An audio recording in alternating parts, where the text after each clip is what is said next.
गजेंद्र एक हाथी सरोवर में स्नान करने गया था, तो हाथी का पांव मगर ने पकड़ लिया था। तब हाथी ने अपनी पत्नी अपने बच्चों से कहा, बेटा देखो मुझे मगर ने पकड़ लिया। पहले तो अपनी ताकत लगाया हाथी ने, हाथी के पांव को मगर ने नहीं छोड़ा। फिर पत्नी को बुलाया, बच्चों को बुलाया, बच्चों ने सूंड से सूंड मिलाई, पत्नी ने सूंड से सूंड मिलाई और जो खींचना शुरू किया, हाथी जितने बाहर आता उतना ही अंदर चला जाता, हाथी अंदर चला जाता।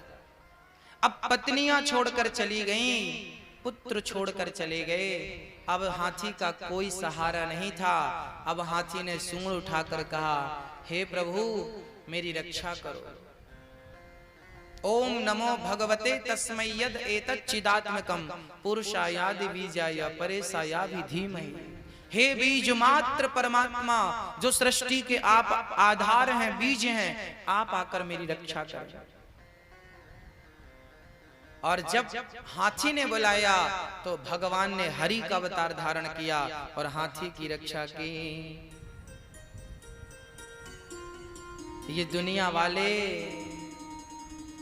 तब तक ही आपके संगी साथी हैं जब तक आपके जेब में रुपया पैसा है। पैसा खत्म हो जाए ना तो घर वाले भी ताने मारने लगते हैं।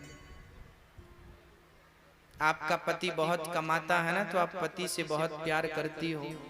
आपका पति बहुत कमाता है ना तो बहुत आदर करती हो। आपका पति बहुत कमाता है ना तो पति को बड़ी खिलाती पिलाती हो। और वही पति घर पर बैठा रहेगा तो आप ही कहोगी, घर पे ही बैठा रहता, खटिया तोड़ता रहता, निकम्मा। जिनके पति नहीं कमा रहे हैं उन पतियों को तो पत्नियों के भी ताने सुनने को मिलते हैं। जो बच्चे नहीं कमाते हैं उन बच्चों को तो अपनी माँ के भी ताने मिलते हैं या नहीं मिलते हैं। मेरी माँ, ये दुनिया तुम्हारी सगी नहीं है, तुम्हारे पैसों की सगी है। जब तक जेब में पैसा है तो दुश्मन भी आपको सलाम करेगा, और जेब खाली हो जाए तो अपने भी दुत्कार देते हैं। लेकिन उस हाल में भी मेरा कृष्ण दुत्कारता नहीं है। सुदामा के पास बताओ क्या था, बहुत बड़े आदमी थे। क्या सुदामा कृष्ण को कुछ देने के लायक थे? क्या ऐसा था उनके पास जो कृष्ण को दे सकते? कृष्ण के पास कमी क्या थी? कुछ कमी नहीं थी। फिर भी सुदामा को भगवान ने क्या ठुकरा दिया? कहो, क्या गले से नहीं लगाया? क्या अपने नेत्रों के जल से चरण नहीं धोए?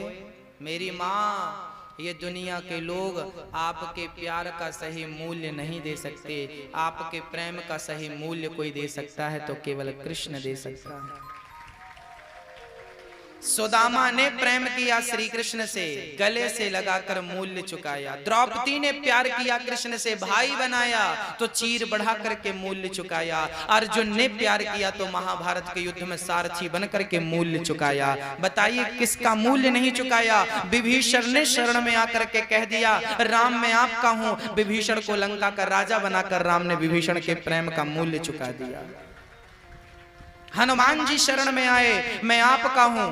हनुमान जी, आज हिंदुस्तान में जितने मंदिर राम के नहीं हैं, ज्यादा मंदिर हनुमान जी के हैं। क्यों मेरी माँ? क्योंकि हनुमान जी ने प्रेम किया है ना राम से। प्रेम का मूल्य भगवान ने दिया कि जितनी पूजा मेरी नहीं होगी उससे ज्यादा पूजा मेरे भगत हनुमान की होगी। ये मूल्य।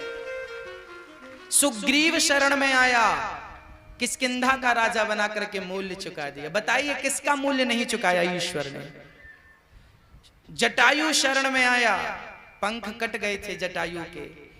जब पंख रावण ने काटे ना, जटायु नीचे गिर पड़ा। किसी ने कहा, जटायु रावण से तुमने पंगा क्यों ले लिया? क्या जानते नहीं थे कि रावण से पंगा लोगे तो परिणाम यही होगा?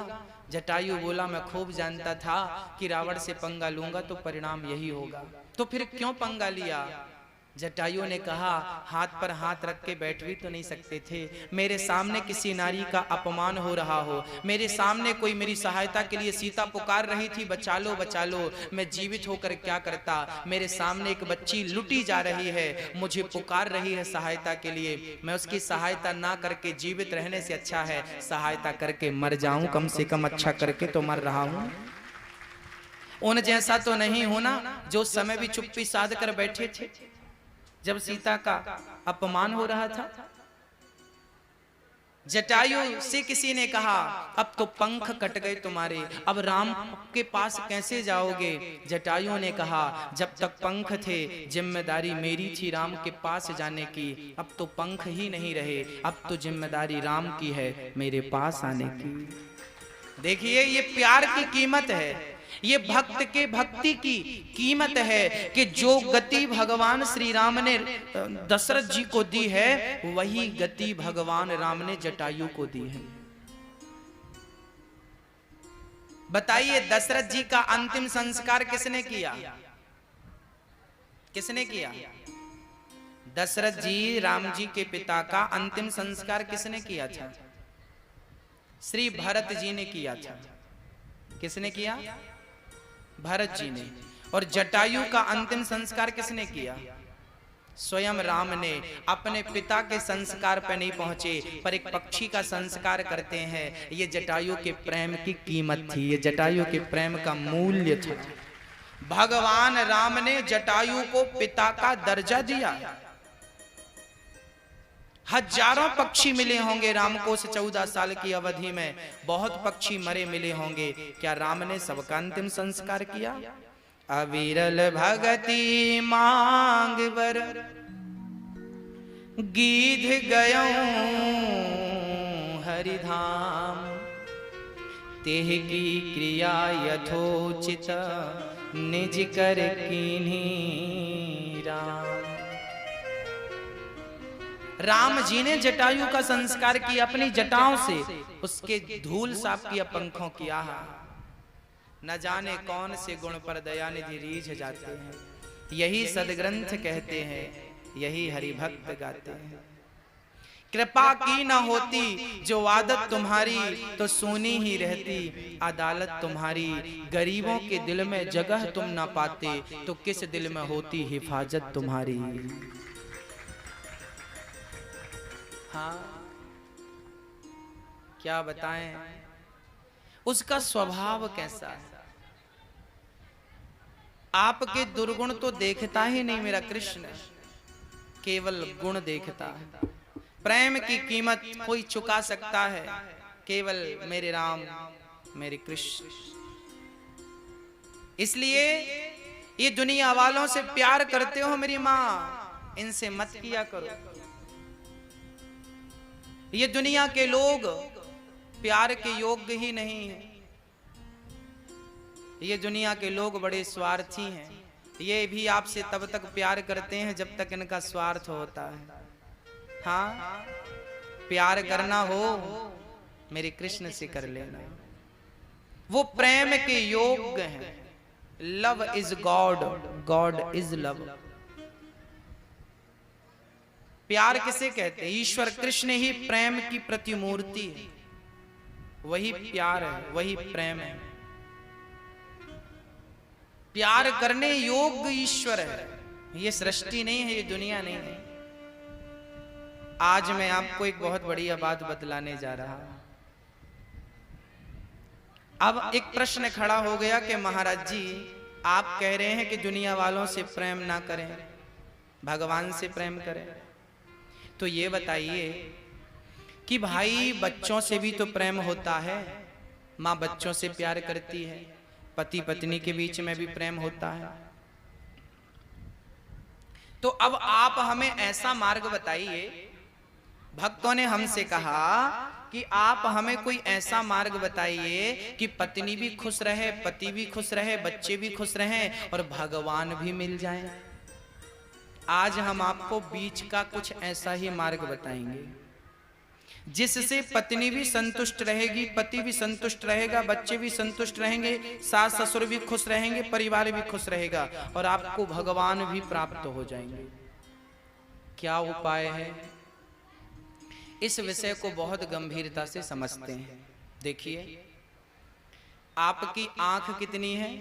2। कान कितने हैं? 2। हाथ कितने हैं? 2। पांव कितने हैं? अंदर किडनियां कितनी हैं? 2।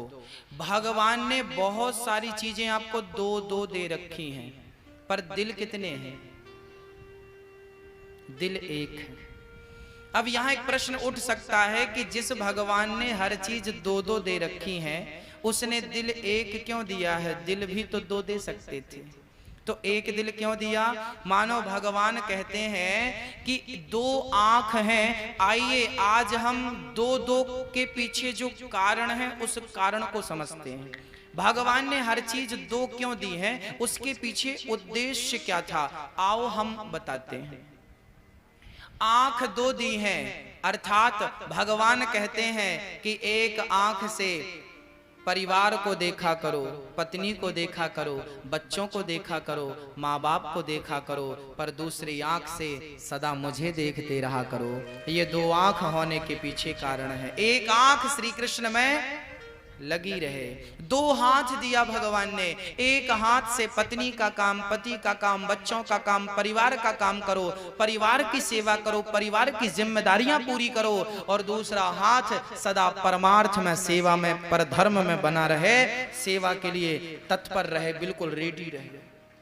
एक पांव से चलकर पत्नी के लिए, पति के लिए, परिवार के लिए, माँ बाप के लिए चलो, धन दौलत के लिए चलो, पर दूसरे पांव से चल करके सत्संग और कथा कीर्तन में भी पहुंचते रहना।